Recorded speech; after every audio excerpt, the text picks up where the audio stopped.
Welcome back to another Disco Inferno YouTube channel video. Today I'm going to hesitate the heck out of eating this bowl of Cool Ranch chips, brand safe, while I explain to you the scoop, Alright, to begin with, we gotta start every episode with the review. Rakim. What a legendary musical artist. Now, at the beginning of the week, I went to his page, and I saw his oldest album was 1990, but it said it was his third studio album. So I was like, okay, maybe I can do a little digging, find a little bit more. And then I noticed that the artist on the third studio album and the subsequent fourth one was not just Rakim. It was Eric B. and Rakim. So when you go to their page, the Eric B. and Rakim page, you get 4 full albums ranging from 1987 to 1992. So the span of 5 years. Now, unfortunately, they didn't make any more music together. I really liked all those projects. You got Rakim's straight up talented rapping, and then you had Eric B on the production side. Like, if you want to flashback to stereotypical late 80s, early 90s hip hop with all the record scratch and turntables and DJ stuff, that's kind of what it sounded like. There were even pauses where it almost sounded like, all right, and you take the solo at 43 when you're in a jazz band, except it was just and a bunch of goofy fun sounds, and I love that so much.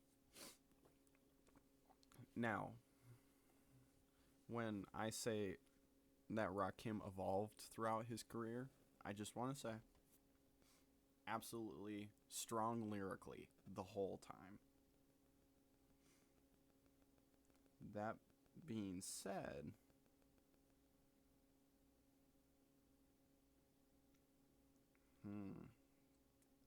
I didn't think about this before, so now I'm trying to scroll through, remember what I think my favorite album was.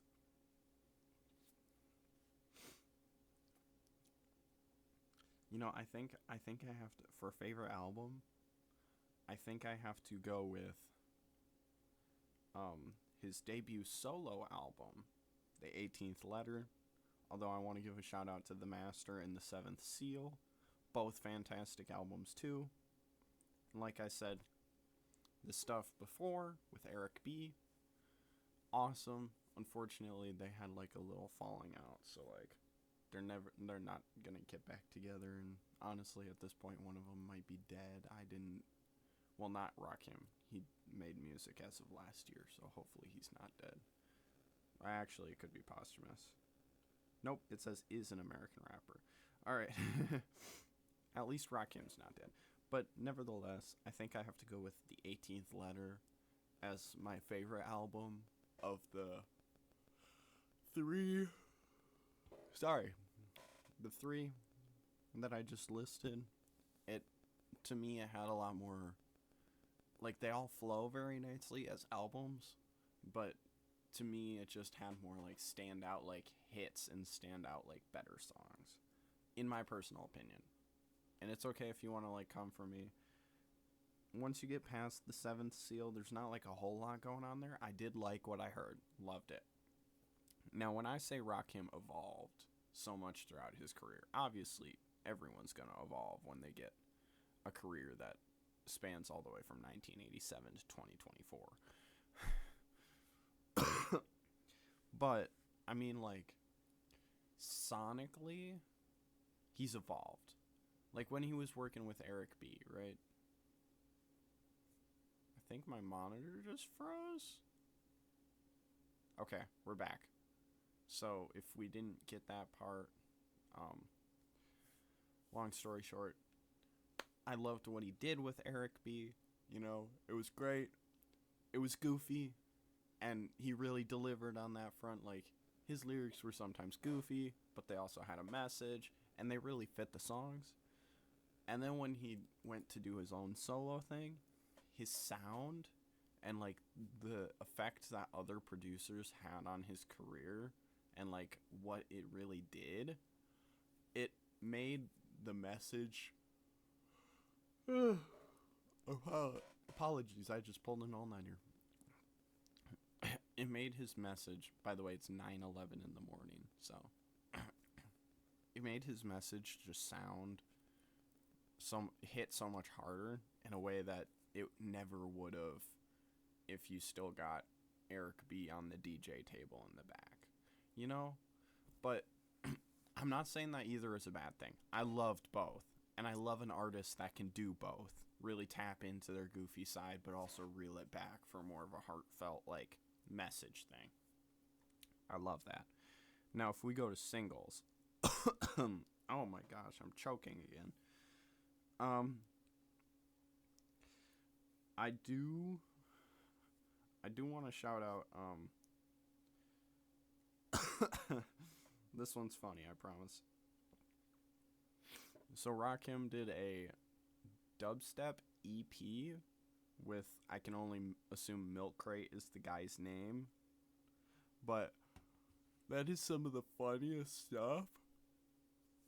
Like, not funny like it's bad funny, but like funny like you wouldn't expect him to tap into this bag, and there's almost, unless he did like a lot of the producing behind the scenes, there's almost no effect of Rakim.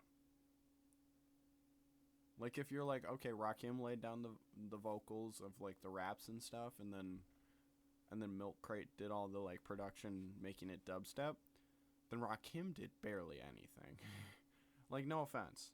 Like, I'm not saying... He probably did put a lot of effort into each of these tracks. Now, I will say, low-key, the last track off of it, Titanic... Again, apologies, just pulled an all-nighter. Titanic kind of slaps. Like, like, low-key, maybe shouldn't be vibing to that, but I will. I know there's, it's not in my list right now, but, there's, Let It All Work Out. I really liked that one. One of my favorite tracks was Euphoria. That's featuring Jadakiss, Styles P, Busta Rhymes, and, hold on, who was the last one? Coca Chanel. If I mispronounced any of those, please let me know. But it's one of the first features he had. Like, when he was working with Eric B, no features on any of the 4 albums. Then when he did his first solo album, I believe it was all... Yeah, not a single feature. And then on the master, he had a few, like 3 or 4, maybe 5. But like on the 7th seal, there's no features until the last track, which is Euphoria, with Jadakiss, Busta Rhymes, Coca Chanel, and Styles P. And like, it's just like the effect that the different voices have on you after listening to the whole album almost kind of makes it... Sorry, wow, tired. Makes the album hit harder in general, but that's just in my personal opinion. So, overall, there's some good ones. I think I'll have to go with Stay a While. Not Stay a While. Let It All Work Out, though. I love the hook on that one. Let it all work out. Yeah. I'm not good at singing, but you get the point. I do think I have to go with that one. Now it's time for the second part. Who's this week's artist? And again, not sponsored by the ad in the corner. I just can't make it go away. Alright, let's spin this wheel. Oh yeah.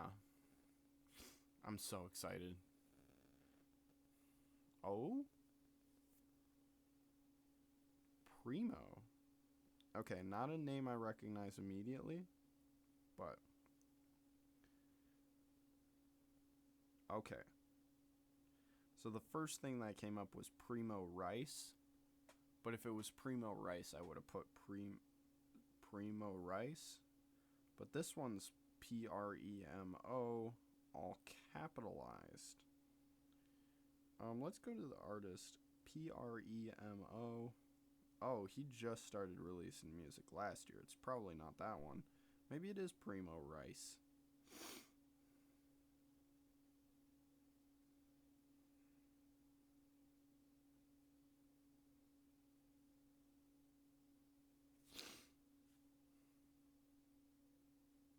Okay. You know, I'm gonna be honest. I'm just looking at it right now. Well, one, he's got a heck of a lot of music. Going back. Okay, that's not that far. Going back to 2015 album wise, but. Oh, wow. Very, very, oldest single is 2015 too. So, like, quite new for a rapper. Still releasing music, as far as I can tell, to this day. He's got the thing on his page where it says latest release. So, like, it's gotta be pretty close to. But nevertheless, I'm stoked. I have an idea of what his music's gonna sound like, but it does say in his bio that he actually samples a lot of, like, jazz. So, honestly, we'll see how this goes. I'm stoked. Let's make it happen. I'm gonna assume I meant Primo Rice. Let me check something real quick. Because if I can see who he's kind of next to, maybe that would give me some context. I'm doing this off screen from you. I think there might be some private information in here that I just don't want you to know. Alright, let's do a quick Google search for just Primo. Like, no. Okay, we'll do musician.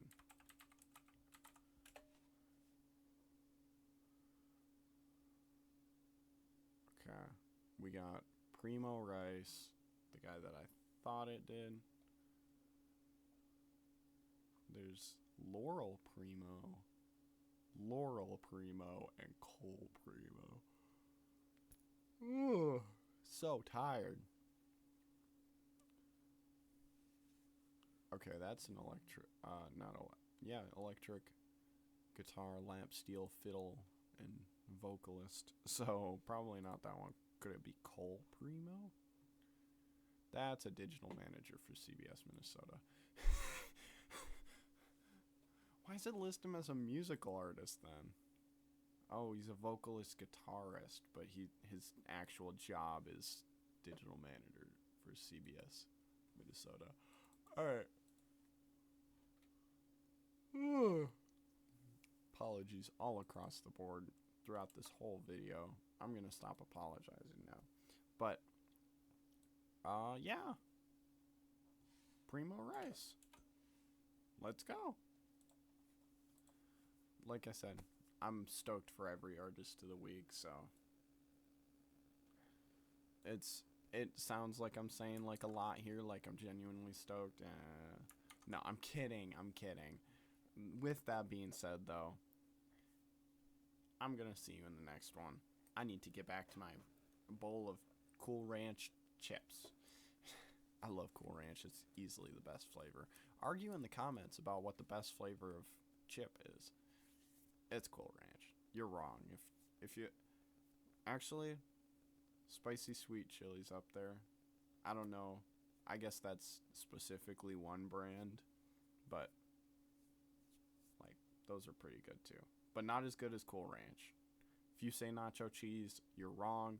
You're bland. You're a boring person. But with that being said, even if you're boring or not boring, you should go and read a book. Peace, love. I'll catch you in the next one. Keep it burning on that dance floor. I almost said a different outro. Get out of here now.